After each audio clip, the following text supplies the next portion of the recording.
예수님의 정체성에 대한 친족들과 그리고 서기관들 그리고 예수님의 가족들의 생각을 보여주고 있습니다. 예수님은 식사할 겨를도 없이 복음 전파와 하나님의 나라의 사역에 전념하셨습니다. 그런데 예수님의 친족들은 예수님이 미쳤다라고 생각하여 예수님을 붙들러 나옵니다. 물론 그들은 예수님을 생각해서 찾아왔을 것입니다. 그러나 그들은 정작 예수님이 누구인지 또 예수님이 하는 그 일이 무엇인지 알지 못했습니다. 그리고 서기관들은 예수님이 바알세불의 힘을 빌려 일한다 주장합니다. 이들은 당시 예루살렘 당국, 여기서 당국은 예루살렘 종교 지도자들을 말합니다. 예루살렘 종교 지도자들의 그 공식적인 평가단으로 예수님을 지켜보았을 것입니다. 그러니 예수님이 귀신을 쫓아낸다는 사실을 부인할 수는 없었습니다. 하지만 하나님의 능력이 아닌 귀신의 왕 바알세불을 지펴서 곧 바알세불을 힘입어 귀신을 쫓아낸다 그리 주장했던 것입니다.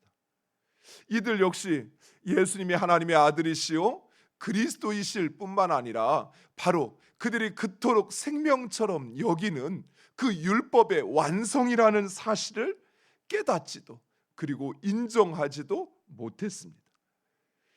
그리고 급기야 예수님의 어머니와 그 형제와 자매들이 예수님을 찾아왔습니다. 그들은 친족들이 하지 못한 일, 곧 예수님이 미쳤다라고 생각하여 그 예수님을 붙들러 나온 것입니다. 예수님의 어머니와 동생들 역시 예수님이 누구인지 알지 못했습니다. 그저 육신의 눈으로만 그들과 함께 그들이 낳고 또 그들과 함께 자란 그저 그들의 형과 자식이라 생각했던 것입니다. 이처럼 예수님은 가족들과 친족들에게조차 이해받지 못하였고 억울하게 모함을 당하고 매도를 당하였습니다. 그것도 귀신의 왕을 짚였다고 하는 가장 수치스러운 모욕을 당했던 것입니다. 그래서 예수님은 그런 우리를 누구보다도 더 잘 공감하시고 그리고 위로하실 수 있습니다. 사랑하는 성도 여러분, 우리들도 이처럼 이 세상 가운데 하나님의 뜻을 따라 살아가다 보면 때로는 가족들에게도 때로는 친족들에게도 때로는 가장 가까운 지인들에게도 이해받지 못하고 미움을 당하기도 하고 때로는 억울하게 모함을 당하기도 하고 또 당하지 않아도 되는 모욕을 당하기도 합니다. 그러나 예수님은 그런 우리를 이해하시고 공감하십니다. 무엇보다도 예수님은 그런 우리를 위로하시고 그리고 능히 도와주십니다. 왜냐하면 예수님은 친히 그 모든 수치와 모욕과 그리고 그 모든 고난을 우리와 같이 당하셨기 때문입니다. 사랑하는 성도 여러분, 세상에서 당하는 환난과 어려움을 두려워하지 마시기 바랍니다. 마치 모든 그리스도인들에게는 이런 고난과 이런 환난이 필수 코스인 것처럼 찾아옵니다. 우리가 하나님의 뜻대로 살아가고자 할 때 모든 사람들이 그래 잘하고 있어 열심히 해 우리가 도와줄게 이렇게 하는 것이 아니에요. 오히려 하나님의 뜻대로 살려고 하면 할수록 오히려 우리는 세상에서 어려움을 당합니다. 하나님의 말씀에 순종하려고 하면 할수록 오히려 우리는 내 주변 사람들에게 외면당하기 일쑤요 또 때로는 억울함을 당하고 그들에게서 쫓겨나기도 하는 것입니다. 그러나 사랑하는 성도 여러분, 평안하시고 담대하시기 바랍니다.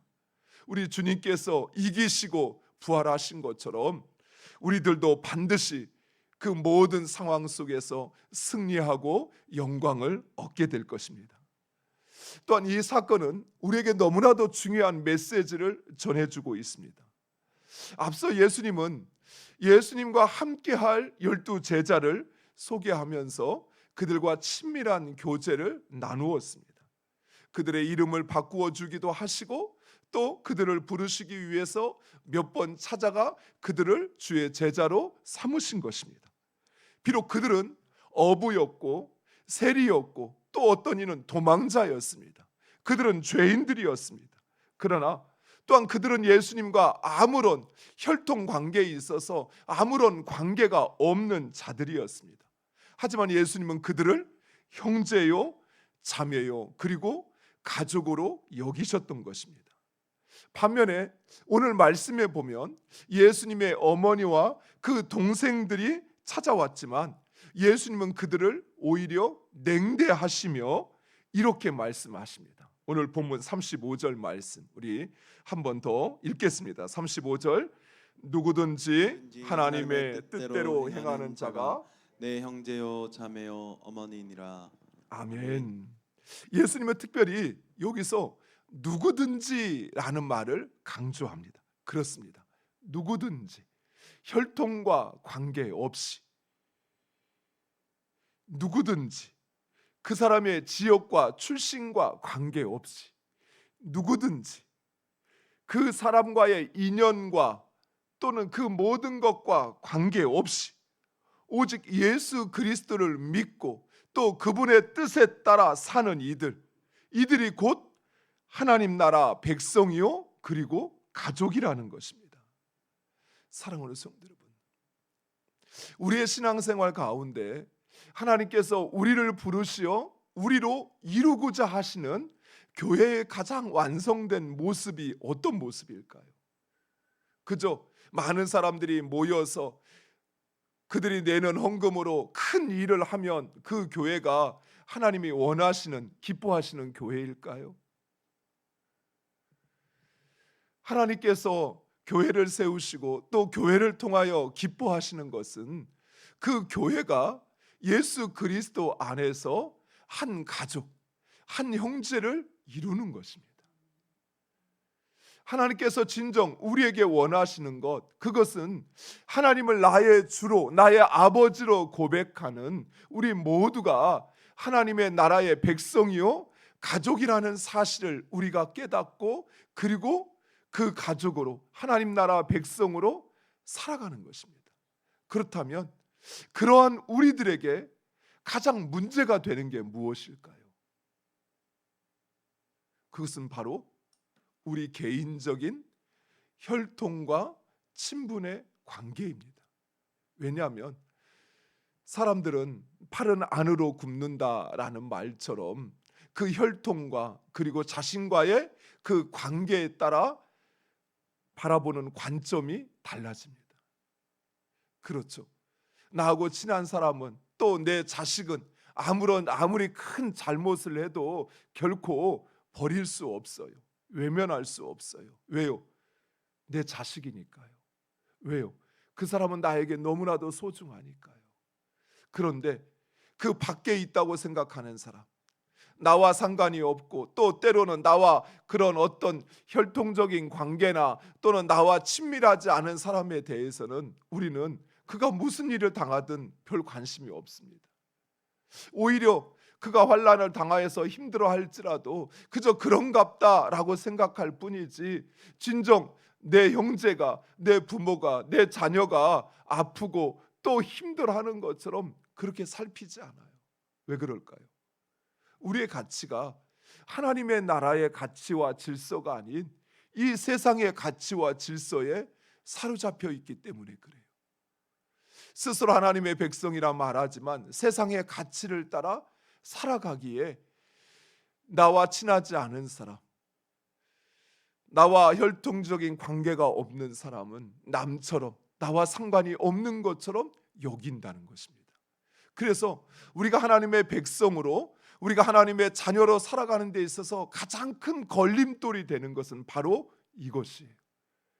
오히려 내 가족이 내가 하나님의 백성으로 사는데 걸림돌이 될 수 있어요. 오히려 내 개인적인 관계가 내가 하나님의 뜻대로 사는데 오히려 그것이 우리에게 문제가 될 수 있다는 사실입니다. 왜 그럴까요? 하나님의 뜻대로 살지 못하게 하는 나를 향한 하나님의 뜻을 가로막는 문제가 방해물이 된다는 것입니다. 사랑하는 성도 여러분, 우리는 예수 그리스도 안에서 한 몸이요 가족입니다. 왜요? 우리는 예수 그리스도로 산다 고백하기 때문입니다. 예수 그리스도의 보혈을 먹고 예수 그리스도의 살을 먹음으로써 내가 이제 구원받아 하나님의 자녀가 되었다 고백하기에 예수 그리스도 안에 있는 자들, 예수 그리스도를 믿고 또 그 뜻을 따라 살기로 하는 이들은 모두 다 가족이요 형제인 것입니다. 우리가 가족인 이유는 그저 태평중앙교회에 소속되어 있다라고 하는 것, 그것 때문이 아니에요. 우리가 가족인 이유는, 우리가 한 몸인 이유는 우리가 오직 예수 그리스도를 나의 주로 고백하고 그리고 그분의 뜻에 따라 살기를 원하기 때문입니다. 그래서 예수 그리스도를 나의 주로 고백하고 그리고 그분의 뜻에 따라 살기를 원하는 그 누구든 그는 나의 가족인 것이, 나의 형제인 것입니다. 하나님의 뜻에 순종하는 자, 그가 바로 진정한 하나님 나라의 백성이요 그리고 하나님의 가족입니다. 사랑하는 성도 여러분, 우리는 서로를 나의 가족으로 인정하고 그리고 우애하고 사랑하며 살아야 할 것입니다. 그것이 바로 우리의 정체성이요 그리고 우리를 향한 하나님의 뜻입니다. 사랑하는 성도 여러분, 우리가 찬양했던 것처럼 우리는 형제요 자매요 가족입니다. 이 땅 가운데 하나님으로 말미암아 우리를 가족되게 하심에 감사하고 그리고 그 가족됨을 지켜가는 우리 모두가 되기를 간절히 축원드립니다. 기도하겠습니다. 아버지 하나님,